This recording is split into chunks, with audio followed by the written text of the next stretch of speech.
Angeles Chargers.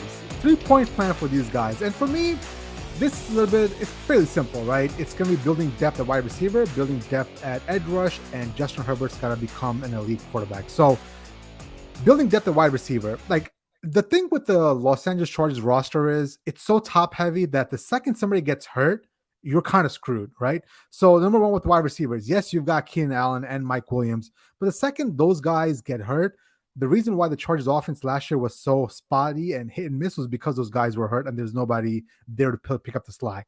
Same thing with edge rush. Yes, they've got Bosa and Mac, but the second those guys got hurt, you couldn't get to the quarterback. It was basically like, basically a pair of mache defense at that point with all the injuries piling up. So you got to build depth across the roster, but especially at the wide receiver and the edge rush position.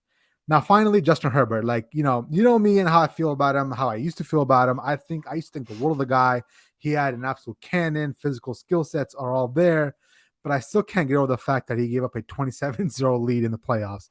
So with that being said, this offseason, he's got to come up with some sort of killer will, good, show some good leadership skills. All the stuff that we say as buzzwords were essentially the issue he had in college. Like all the stuff you're seeing now play on the NFL was 100% spot on why people didn't think he was the best quarterback in that draft and why he lacked some of those intangibles. So I'm hoping he's learned year 3 that, he's got to take the next step. Hopefully a big contract helps out with that, right? But essentially he's got to step his game up as well. For sure. For mine, Brandon Staley, at this point, he's going to be on borrowed time if he does not make, not just like a run in the playoffs. He just needs to make better head coaching decisions. I understand the hot topic, the hot buzzword is, using math to figure out if you should go for it or not.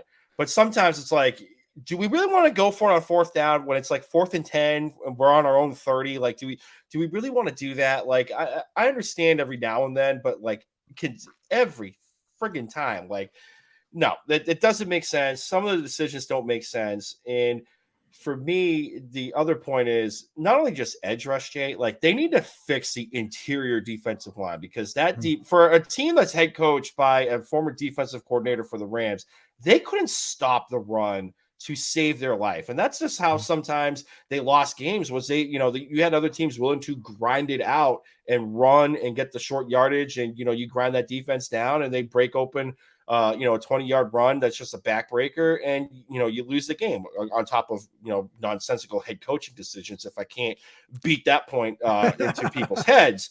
And then the other one is is Austin Eckler going to be on that roster or is he going to be traded? Because for me, I know we're in the era of the running back as a devalued position, but if you look at how he's used in this offense, and a lot of it is because of Joe Lombardi, who's no longer the offensive coordinator, Kellen Moore is, so expect there to be more shots down the field and more wide receiver usage. But Eckler was averaging 1,600 yards and 19 touchdowns in the last couple of seasons with the Chargers. And you get rid of that safety blanket for Justin Herbert. That's going to be, to me, something interesting to watch is if they ship him off. Personally, I don't think he's going anywhere. I think he means too much to this offense. How they're going to justify paying this guy, I could not tell you the mental gymnastics that they're going to have to do it. But I can't see Eckler really leaving. But if he does, this offense, to me, is going to take a big old hit. Yeah, and you know how I feel about running backs. At the end of the day, I think you let Austin Eckler walk. I get it. He's a big part of that offense. But, dude, the running back class is loaded this year.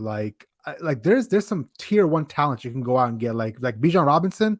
If you can somehow get him in the draft with the Chargers, bro, you set. You are set. You've got somebody that's electric that could be the next great running back in the NFL, and you've got him on a rookie deal. So, listen, at the end of the day, I think Austin Eckler is a wonderful, piece of that offense, but you can let him walk easily, man. It is what it is with running backs.